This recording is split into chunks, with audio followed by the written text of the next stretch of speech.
वो शान हाल ना होगा, सब नफ्सी नफ्सी में पड़े होंगे। हाय जाए तो किधर जाए, इस परेशानी से छुटकारा कौन दिलाए, इस मुसीबत से छुटकारा कौन दिलाए, हमारा सहारा कौन बने, हमारा मददगार कौन बने, हमारा सहारा कौन बन जाए। ऐसे आलम में सभी परेशान होंगे। 25,000 साल का जमाना गुजर जाएगा। 25,000 साल के बाद में उनके जहनों के अंदर से ख्याल आएगा, चलो चल करके आदम अलैहिस्सलाम के पास में चलते हैं। आदम अलैहिस्सलाम सारी नस्ल इंसानी के बाप है। सभी लोग भागते हुए आदम अलैहिस्सलाम के पास पहुंचेंगे। आदम अलैहिस्सलाम फरमाएंगे, ऐ लोगों सुनो सुनो, मैं इस काम के लिए आज नहीं हूँ, इसलिए जितना कसम में आज मैं खुदा को देख रहा हूँ, इतना कसम मैंने इससे पहले ना देखा है और ना ही इसके बाद में देखूंगा। मेरे अलावा किसी और दूसरे के पास चले जाओ। भागते हुए शीश अलैहिस्सलाम के पास जाएंगे। शीश अलैहिस्सलाम भी यही जवाब देंगे, अल मुख्तसर के जितने नबी जितने रसूल इस दुनिया पर तशरीफ लाए,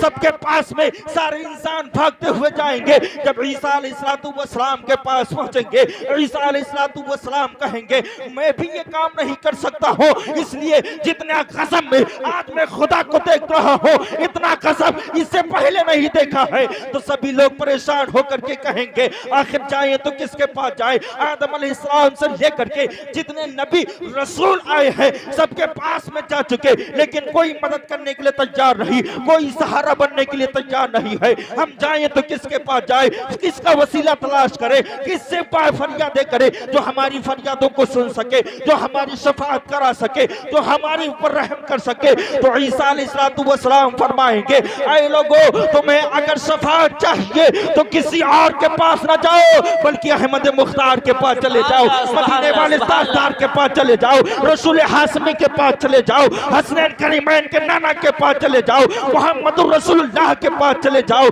सभी भागते हुए रसूल की बारगाह में हाजिर होंगे और कर्ज करेंगे, या रसूलुल्लाह, दुनिया पर आपने हमारा सहारा दिया है, आज भी हमारा सहारा दे दीजिए। रसूल इरशाद फरमाएंगे, ऐ मेरे चाहने वालों, वो और थे जो कहा है कि गैरों के पास में चले जाओ, अना लहा, मेरे पास में आओ, मैं तुम्हारी शफाअत करूंगा, मेरे पास में आओ, मैं तुम्हारी शफाअत करूंगा, मेरे पास में आओ, मैं तुम्हारी शफाअत करूंगा। इमाम अहमद रज़ा खान इसी को तो बयान फरमाते हैं कि सबने शफे महशर में ललकार दिया हमको, ऐ बेकसों के आका तेरी दुहाई। सुभान अल्लाह, सुभान अल्लाह, सुभान अल्लाह, सुभान अल्लाह, माशाअल्लाह, अल्लाहु अकबर, या रसूल अल्लाह, या रसूल अल्लाह, जिंदाबाद जिंदाबाद, अल्लाहु अकबर, सुभान अल्लाह। वहाँ सिर्फ अगर कोई ज़ात काम आएगी तो हम और आपके आका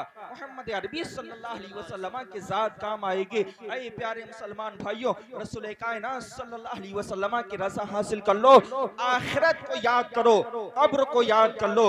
अगर कब्र की तैयारी तुमने कर ली, आखिरत की तैयारी खुद ब खुद हो जाएगी। अल्लाह इरशाद फरमाता है, वत्तक़ू यौमन तुरजऊना फीही इलल्लाह, ऐ लोगो, डरो उस दिन से जिस दिन तुम्हें रब के बारगाह में हाजिर होना होगा। सुम्मा तुवफ़्फ़ा कुल्लु नफ्सिन मा कसबत व हुम ला युज़लिमून, वहाँ किसी के ऊपर जुल्म ना होगा, हर एक इंसान की भरपाई कर दी जाएगी, वहाँ कोई भी किसी के ऊपर जुल्म ना होगा। ऐ मुसलमानों, आज हमारे ऊपर जितना दर्दनाक वक्त चल रहा है, इससे पहले भी बड़ा दर्दनाक हमसे ऊपर वक्त गुजरा है, और मुसलमानों को ना जाने कितने मुसलमानों को घर से बेघर कर दिया गया, ना जाने कितने मुसलमानों को तबाह बर्बाद कर दिया गया, ना जाने कितने मुसलमानों को कत्ल कर दिया गया है। मैं आपको एक बात बताता चलता हूँ, उसके बाद में अपनी जगह लेता हूँ। एक जिक्र कुरान मजीद में आया हुआ है, एक सूरत उनके नाम से नाजिल हुई है, असहाबुल उखदूद, असहाबुल उखदूद करके एक सूरत नाजिल हुई है। इस सूरत के बारे में इसका जो वाक़या है, सभी मुफस्सिरीन हज़रात बयान करते हैं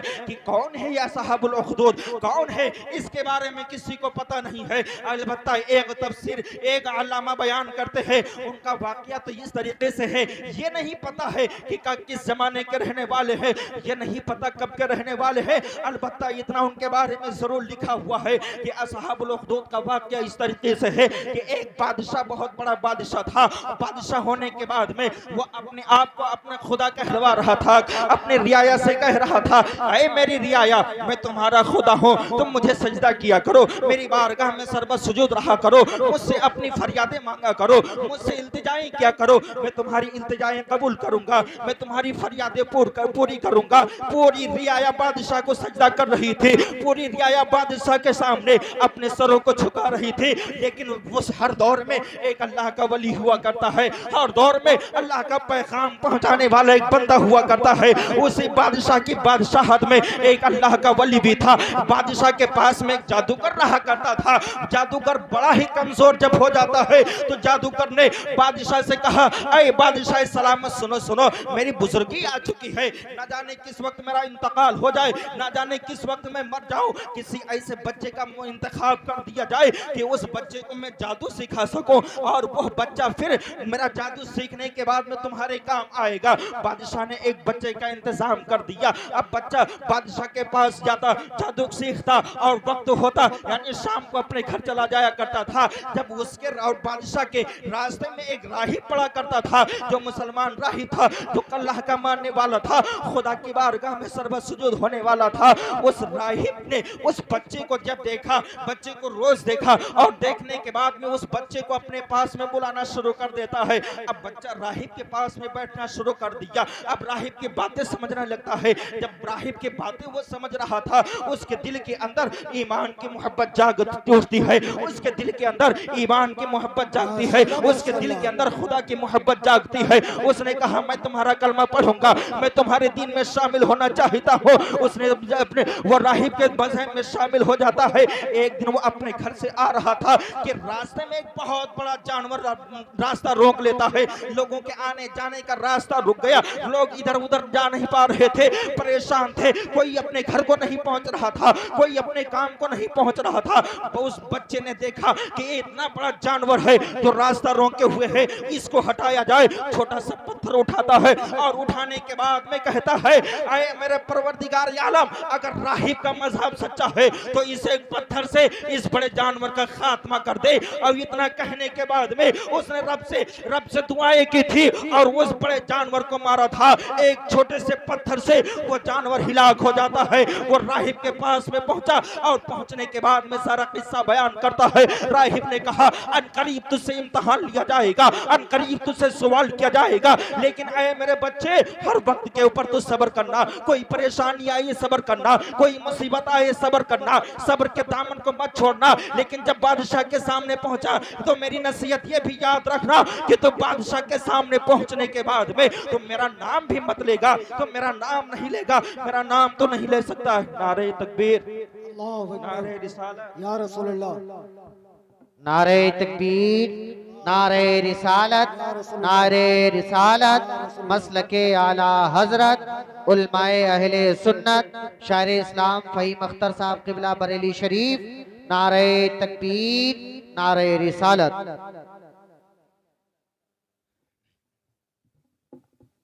आप लोग आगे आकर के बैठ जाए भैया, वहाँ जो रास्ते पर खड़े हैं उनसे मेरी गुजारिश है आगे आकर के बैठ जाए, इधर उधर ना खड़े हो भाई। शायर इस्लाम मदाही खरुल नाम बुलबुल बागी रज़ा फहीम अख्तर साहब बरेली शरीफ से चल करके आपके वहाँ तशरीफ ला चुके हैं। जो मेरे उधर भाई खड़े हुए उनसे गुजारिश है कि वो जल्द से जल्द इधर आ जाए और आप तमाम हजरात एक मरतबा दुरूद पाक पढ़ें। अल्लाहुम्मा सल्ली अला सय्यदना शफीअना मौलाना मुहम्मद बारिक वसल्लम सलातु व सलामुन अलैका या रसूलुल्लाह सल्लल्लाहु अलैहि वसल्लम। मैं मुख्तसर वक्त में अपना वक्त जो है मुकम्मल करता हूँ अपनी बात को, और अभी मेरे बाद में शायर इस्लाम फहीम अख्तर साहब आपको नातिया कलाम सुनाएंगे। दोस्तों, जब वो राहिब ने कहा, ऐ बने बच्चे, बादशाह के पास में जब तू जाना तो उससे इम्तहान होगा, तो वहाँ के ऊपर सब्र करना, बादशाह के पास में सब्र करना जा करके। अब वक्त गुजरता रहता है, बादशाह के पास में जादूगर जाता तो था लेकिन वो मान रहा था खुदा को, वो मान रहा था हमारे अल्लाह को, वो इबादत कर रहा था खुदा के। बादशाह के पास में जा रहा था, अब अल्लाह ने उसको ये पावर अता फरमा दिया कि लोग उसके पास में फरियादें लेकर आना शुरू कर देते हैं। एक बादशाह का वजीर खास यानी खास वजीर, उसका बच्चा नाबीना हो जाता है। अपने बच्चे के लिए वो उस बच्चे के पास में पहुंचा और पहुंचने के बाद में कहा, मेरे बच्चे के हक में दुआ कर दे कि मेरा बच्चा सही हो जाए, मेरे बच्चे की आंखें दुरुस्त हो जाएं, मेरे बच्चे की आंखों में रोशनी आ जाए। तो उस बच्चे को देख करके, उस बच्चे ने जो राहिब के पास में रहा करता था, खुदा का मानने वाला था, खुदा की इबादत करने वाला था, उसने कहा, मैं इसके हक में दुआ तो जरूर कर दूंगा लेकिन तुझे मेरे अल्लाह का कलम मेरे अल्लाह पे ईमान लाना होगा, तुझे मेरे महबूब का कलमा पढ़ना होगा, तुझे ईमान लाना होगा। उसने कहा तुम्हारा खुदा कौन है? सारी दुनिया का खुदा तो बादशाह है, तुम्हारा खुदा कौन है? तो उस बच्चे ने कहा मेरा खुदा तो वो है जिसने मुझे ये ताकत अता फरमाई है, मेरा अल्लाह तो वो है जिसने मुझे ये पावर दिया है कि मैं अगर नाबीने के हाथ पर, नाबीने के आंखों के ऊपर हाथ फेर दूं तो अल्लाह उसे शिफायाबी अता फरमा दिया करता है। मैं अगर कोढ़ी के ऊपर हाथ फेर दूं अल्लाह उसको शिफा बख्श दिया करता है। मैं अगर किसी भी परेशान हाल के ऊपर हाथ को फेर दूं अल्लाह उसकी परेशानी को दूर फरमा दिया करता है। ऐ वसीर, क्या तूने इससे पहले नहीं देखा है? तो उस वसीर ने कहा ठीक है, मैं तुम्हारे अल्लाह पर ईमान लेकर के आता हूँ। वसीर भी ईमान लेकर के आता है, उसका बच्चा भी ईमान लेकर के आता है। अब यह बात छुपी रहती है। आखिरकार जब उस वजीर का बच्चा बादशाह के दरबार में पहुंचता है तो बादशाह ने कहा ऐ वजीर, तेरा बच्चा तो देख नहीं सकता था, तेरा बच्चा देखना कैसे शुरू कर देता है? तेरे बच्चे की आंखों के अंदर रोशनी कैसे आ गई है? वजीर कुछ बोल नहीं रहा था, इसलिए कि बच्चे ने कहा था बादशाह के सामने कुछ मत बोलना, बादशाह के सामने मेरी जबान मत खोलना, मेरा तस्करा मत करना। अब वजीर से बादशाह ने जब इतना पूछा था, वजीर खामोश है। वजीर जब खामोश रहता है तो बादशाह ने वजीर को मारना शुरू कर दिया। वजीर के सामने बच्चे की, उसके वजीर के बच्चे की जान ले ली जाती है, बच्चे को कत्ल कर दिया जाता है। अब वजीर ने कहा हाँ हाँ बादशाह सुन सुन, तेरे दरबार में जो एक बच्चा आया करता है, जो जादूगर से जादू सीखा करता है, ये उसी का कमाल है, उसी के अल्लाह ने मेरे बच्चे को आंखें आता फरमाई थी और उस अल्लाह पर मैं भी ईमान लेकर के आया हूँ, मेरा बच्चा भी ईमान लेकर के आया है। बादशाह ने फौरन उस बच्चे को बुलाया और बच्चे को बुलाने के बाद में पूछा था अरे बच्चे बता तेरा वजीर, तेरा बादशाह कौन है? उसने कहा मेरा बादशाह वो है जो तेरा भी बादशाह है, मेरा अल्लाह तो वो है जो तेरा भी अल्लाह है, जिसने तुझे बादशाहत अता फरमाई वही मेरा खुदा है, वही मेरा अल्लाह है। ऐ बादशाह सुन, अगर तू जान चाहता है तो मेरे खुदा के ऊपर ईमान ले आ, एक खुदा को मानना शुरू कर दे। अरे मैं भी इंसान हूँ, तो भी इंसान है, तो खुदा कैसे हो सकता है? बादशाह ने जब इतना सुना था तो बच्चे को मारना शुरू कर दिया। बच्चे ने राहिब का पता बताया, राहिब हाजिर किया जाता है, बच्चे के सामने राहिब को कत्ल किया कर दिया जाता है। वजीर खास को बादशाह ने कत्ल करवा दिया, उसके बच्चे को कत्ल करवा दिया। अब जब उस बच्चे की बारी आती है तो बादशाह ने कहा इस बच्चे को अभी बख्श दिया जाए, इस बच्चे को ले जा करके पहाड़ की चोटी के ऊपर चढ़ा करके वहां से इस बच्चे को गिरा दिया जाए ताकि ये बच्चा जमीन पर गिर करके मर जाए। अब उसी बच्चे को सिपाही लेकर के पहाड़ की चोटी के ऊपर पहुंचे हैं। जैसे चोटियों के ऊपर पहुंचा था उस बच्चे ने खुदा की बारगाह में दुआ की, ऐ मालिको मौला परवरदिगार आलम इनको हिलाक फरमा दे, ऐ अल्लाह इनको तबाह बर्बाद फरमा दे। अल्लाह ने उस बच्चे को मुजीब दावत बना दिया था, जो दुआ क्या करता था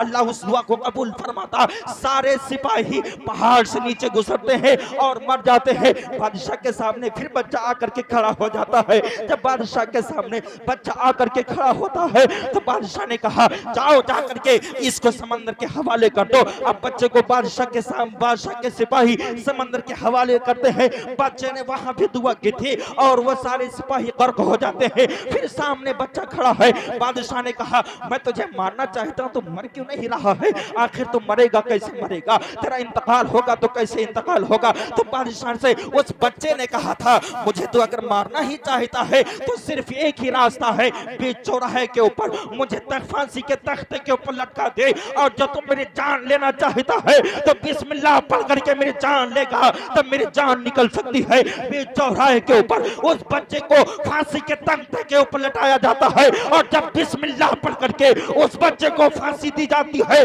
तो पूरी बाजार से एक ही सदा बुलंद हो रही थी, आए लोग बादशाह सुन हम इस बच्चे के खुदा पर ईमान लेकर के आए, हम इस बच्चे के खुदा पर ईमान लाए, हम इस बच्चे के खुदा पर ईमान लेकर के आए। जब पूरी बाजार मुसलमान होती है बादशाह को जलाल आता है। बादशाह ने खंदक को खुदवाया, उसमें लकड़ियां भरी आग लगती है। सारे मुसलमानों को उस आग में डाला जा रहा था, सारे मुसलमानों को उस आग के सुपुर्द किया जा रहा था। एक औरत आती है, उसकी गोद में नन्हा बच्चा है। वो बच्चा लेकर के जब पहुंचती है, पहुंचने के बाद में जब वो वहां के पर पहुंची तो खामोश हो जाती है, रुक जाती है। तो बच्चे ने बड़े ही प्यारे अंदाज में कहा था, अल्लाह ने आवाज अता फरमाई, ज़बान अता फरमाई थी। बच्चे ने कहा था अरे अम्मी जान परेशान होने की बात नहीं है, घबराने की जरूरत नहीं है, अरे हम हक पर है। अल्लाह ने हमारी किस्मत ईमान लिखा है। उस बच्चे की जबान से जब उस औरत ने इतनी बात सुनी थी तो वो आग में कूद जाती है